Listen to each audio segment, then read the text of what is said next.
Welcome to this episode of Let's Play WoW. I'm talking about things that are not covered on Exile Island. This video is for people who are new to World of Warcraft, people who may have, during this last 9-12 months decided they wanted to try a new video game and wanted to jump in and play some World of Warcraft. And they're looking at how to get started and how to be more successful.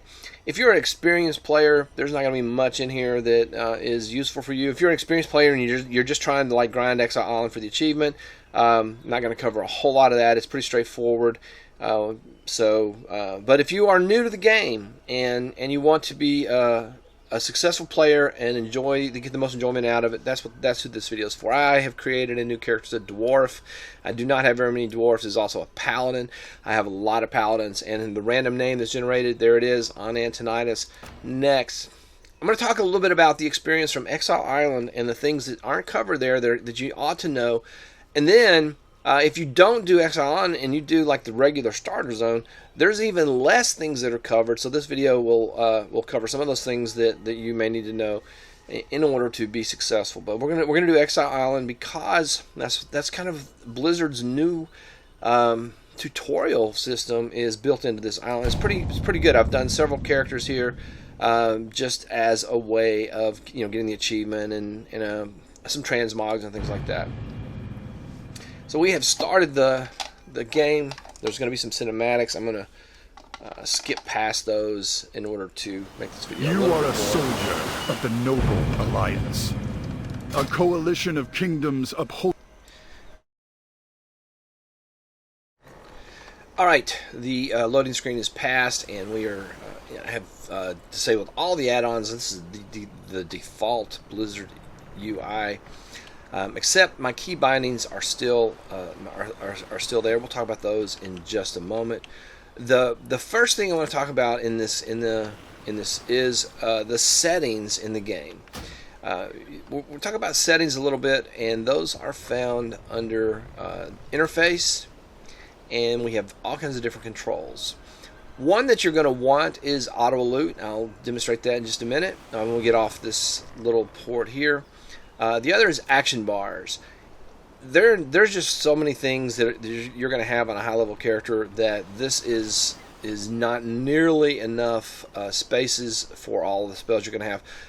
I recommend go ahead and I hit the escape key to bring up the game menu. You can also click down here, interface, and then go down to action bars. I'm going to go ahead and turn all these on. And this is going to give us more options of places where we can put spells and things like that. The second thing that is important is key bindings. And what button goes with which box on your action bar. And that becomes a matter of how you want to play and things like that. I have a key binding set that I've been using for years and years that allows me to use the movement keys to move my character around, and then it allows me to reach a whole bunch of other keys. If you were going to be a click-to-play person, which some people do all their stuff by mouse clicking over their spells, you're still going to need to think about where to put your spells and things like that. So I have the practice of having something that I can cast right off the bat that's instant cast. I always put it in spell spot number 2. Again, I could do an entire video on action bars and things, but as you begin to play, you need to go ahead and begin to think about where you're going to put what spells, and just like as sort of a possible answer to that is maybe you put your attacks in here, and things that protect you over on this side, and things you don't do very often kind of go in the middle. And you sort of layer things out like that. If you have a gaming mouse with a lot of buttons on the side, that's going to affect what numbers you put the things on. I have a gaming mouse, but it's just a few buttons because I do key binding. The next thing you want to look at in settings is interface, mouse, and there's an option for click to move. Options for click to move, and what that means is when I have that option on, wherever I right-click in the playfield, my character will run there. If you don't have that on, you have to turn it off and hit OK in order to get it to go. Right-clicking in the playfield, left-clicking does nothing. So, if you want that a feature, now you may ask yourself, why would you want that feature? We're going to hop over to this guy and I'll show you why. As that is loading, some players I know do not use it. Some players I know use it a lot. I am one of those people who uses it a lot, and it is for situations like this. I have to run across this chain. I'm down here in this window. I have to run across this chain, and it's not super hard, but it is a lot easier to just right-click at the end of the chain and not worry about falling off into the, yes, that lava will hurt you. So this is one of the reasons that I use is for Blizzard loves these precarious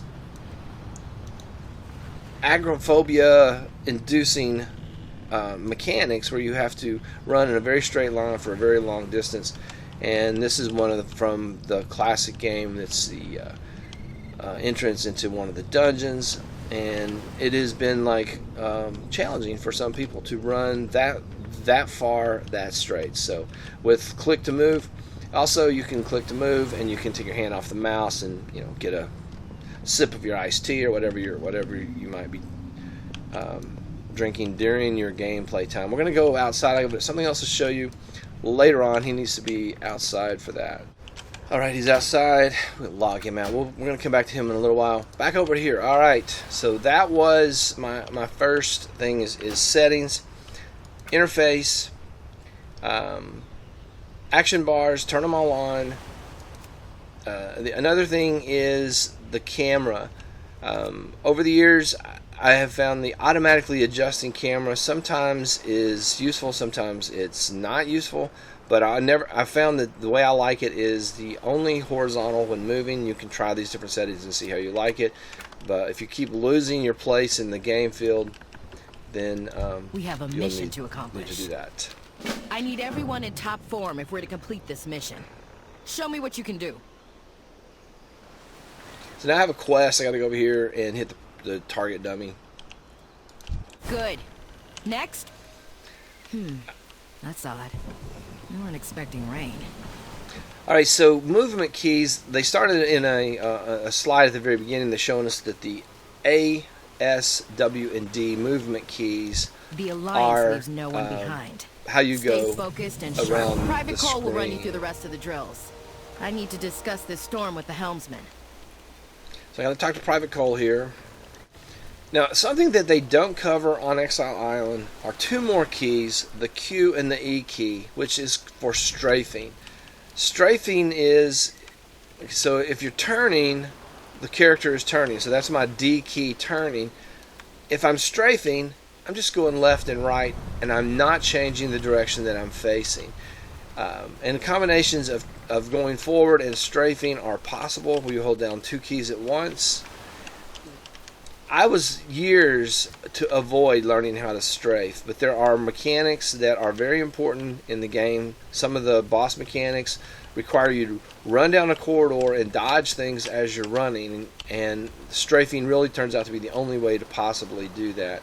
So my recommendation is on Exile Island, learn to strafe. Learn to use the strafe buttons. I forgot what Private Cole wants me to. He wants me to spar with him. Expedition in no time. So I get to whack on him some. We'll Never be right run on back. your opponent. Alright, so strafing, forward, backwards, turning. So you have your A, S, D keys, S.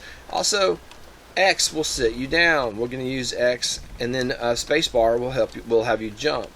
So we're going to use Q, W, E, A, S, D, X, and spacebar are the default movement keys. I'm here to help however I can. Keep up the good fight. I bet we'll save the expedition in no time.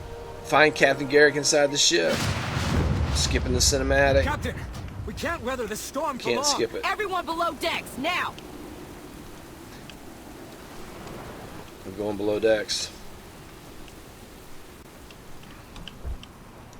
We'll find that missing expedition.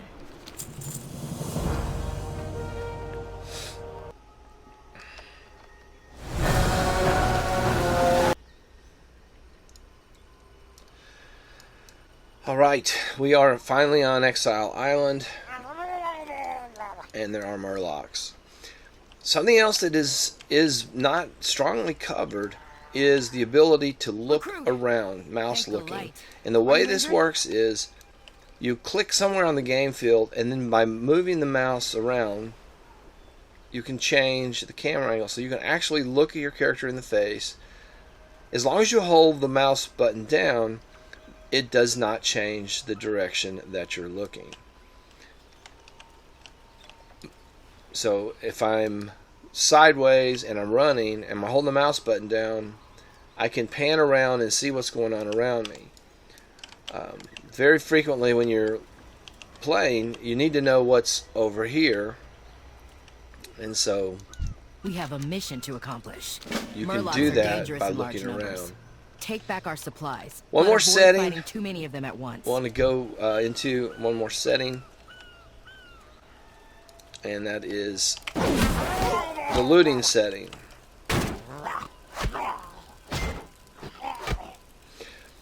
Alright, back into system interface, combat controls, auto loot. So in this case, when I click on it, now I have to go through and pick each of the things out of the loot list that I want. When I change the interface and turn auto loot on, then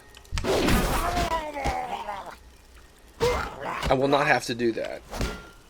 Now when I right click, when I get my loot icon and right click, it automatically just picks up everything that is in the loot. I want to talk a little bit about the graphics settings. I have my graphics in this window set to extremely low. As you change your graphics settings, it puts a higher demand on your graphic processor and your computer and things like that. Not a whole lot of bandwidth changes, but it will change your demands on your computer processor. Blizzard does a pretty good job of recommending a setting, and when we apply that setting, we're going to see a sort of a different quality of shadows and things like that. You can go through and set those settings. If you're getting a very laggy gameplay, then look in those settings and turn some things down. I'm going to jump in this window over here, which I think is set at graphics level 1, and we'll jump into this window, which is at a higher graphics level, I think, just so you can get a sense of what the different graphic levels do. So this is set graphics all the way down, and this will be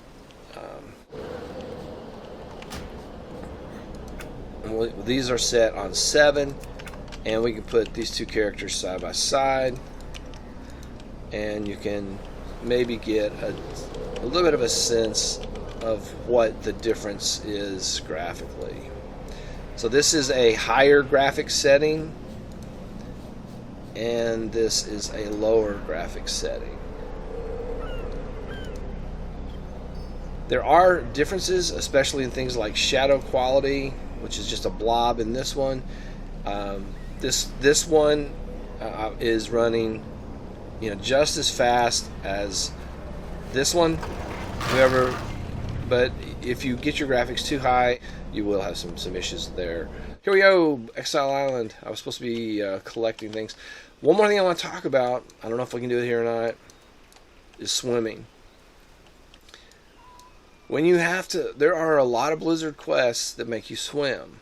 And once you get in the water, you are no longer going left, right, strafing, all that still works, but now you have up and down as well. So X is going to have you go down, and spacebar is going to have you go up. Now I bring this up because there are plenty of quests that require swimming. There's one very brief one in this Exile Island that you have to swim and find something underwater. You have a breath bar up here. When that runs out, you start taking damage, and eventually you will die. All right. So the problem is that currently I'm swimming at a level angle. But if I were to get into a position where I'm swimming down, now I go up. Now when I start going forward, I'm still going down. I'm going down because that was the last forward angle that I used, and that angle can be very, very steep. So what happens is you will sometimes find yourself in a situation where you keep going down even though you're trying to go up. So I use the space bar to go up, and then I go forward, but instead of going forward, I'm going down. The way to change your angle of attack while swimming and flying is to use your right mouse button as you're swimming. And you end up going right behind your character when you hold the right mouse button down, and you are steering by using the mouse button. So you can go up, you can go down, and you're steering using the mouse button. I'm holding the W key down to go forward. And once I get my angle set, then I can do the thing where I right click on the screen and change my camera angle, and then I'm swimming level again. So that is the X button to go down, space bar to go up, but when I take my hands off the X and the space bar, I'm going straight. This is not really well covered in the tutorial, and I have known people who become so frustrated with swimming. Literally one person, they got to a quest where they had to swim, they had a hard time swimming, and they said, I'm just not going to play anymore. They must not have really been enjoying the game a whole lot anyway, but because the swimming was challenging, they literally gave up playing. After you've played for a while, you get things like, I'm swimming up on this box, and I can't get out of it, so now I have to swim up to the box and then hit the space bar to jump on it. There are some places where jumping from thing to thing is part of a quest you have to do, or as part of a side objective. So a lot of times you'll see players who are jumping on things. It's just, I guess, a way of entertaining ourselves as we run along. All right, so that is swimming, not covered very well. And then you're also going to see swimming in. The same swimming mechanic is in flying. Eventually you will get the skill of flying. So we're back in this window on a flying mount. So the mechanic for flying is the same. X is down, space bar is up, and as you D and A for turning left and right. But you can also strafe while flying. And then the thing that where if you do click to move, now I have changed my angle of attack to a downward angle, and I will always have that angle of attack until I adjust it. With flying, there's a real super easy way of adjusting your angle of attack. So if your angle of attack is relatively steep and you're trying to fly forward and you don't want to be diving down, one of the easiest ways to do it is to find something that's like remotely level and then just touch down briefly, and that will reset your angle of attack so that you can fly level once again. Another thing we talked about that's not really covered in Exile Island a lot is the ability to look around with your mouse. By holding down the right mouse button, I can just drag it across the screen, and whichever way I move the mouse, the camera angle will change as well. Not covered in Exile Island is this mining urbane nodes. And you'll notice there is this very small arrow above the mining node. And this one is pointing down and that one is pointing up. So that tells me that the object that I'm trying to find is either above or below my current angle, my current altitude. So if I wanted to pick this flower, I would right click on it and pick the flower. If I want to get to these mining nodes up there, I'm going to have to go up until I have to get on a flying mount.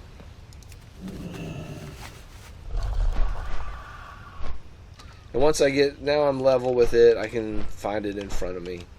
So we have those arrows on the...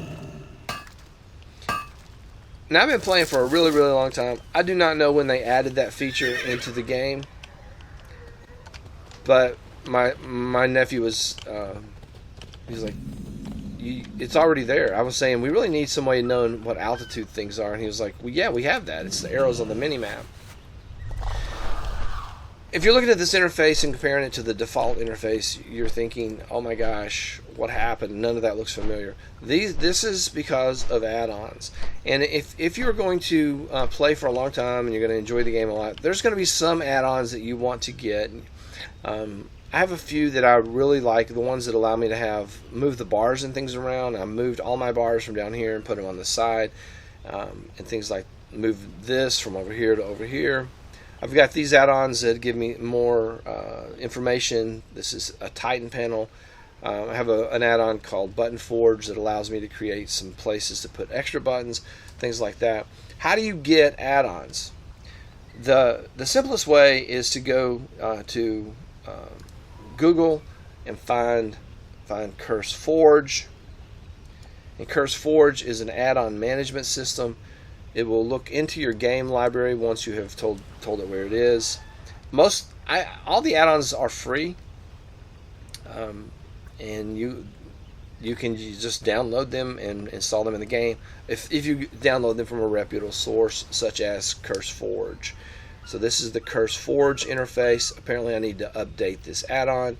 As simple as that. Next time I reload, that add-on will be updated. And these are the add-ons that I use for gameplay. CurseForge add-ons. And so you'll get things like damage meters or extra buttons and things like that. So those are add-ons. Things that give you better information in the game. These are things that are not covered in Exile Island. I guess I'll click on this since I'm standing here. And I'll log this guy out. Professions are not covered in Exile Island. You will eventually, if you go all the way through and get to the end, you'll get a mount. They'll teach you how to do your mounts and your things like that. And then the rest of the tutorial, really leads you through a lot of the basics that you need in order to play well. There were just a few things that I felt like needed some additional information, and those are things we covered. So going out, we have this button down here to bring up the game menu. You can go to interface and change things in here. We talked about auto loot. We talked about turning on all the action bars and a little bit about laying out your spells in places where you want them. Camera, adjusting the camera angle only when you're moving. Mouse, click to move. Those are some settings features. Then there's the skill of being able to strafe left and right as you are going forward. You get that little diagonal run. Sometimes you're fighting something over there and they're going to shoot something at you. It's coming down this way. The easiest thing to do is strafe, because you don't want to fall off the ledge. You just strafe over and continue fighting. Maybe you're a hunter and you're shooting something far, far away. Strafing. And then the swimming and flying mechanic. And then we have the system menu where we can change your graphic settings to get an optimal gameplay. We're going to let this guy just kind of end it all. There are some built-in emotes, and one of them is you can type /bow, which I like to end the videos with that. Thank you for watching. We will see you in the next episode. Hopefully you will share, like, and subscribe to the channel, and hopefully this will get you going. Don't forget to strafe.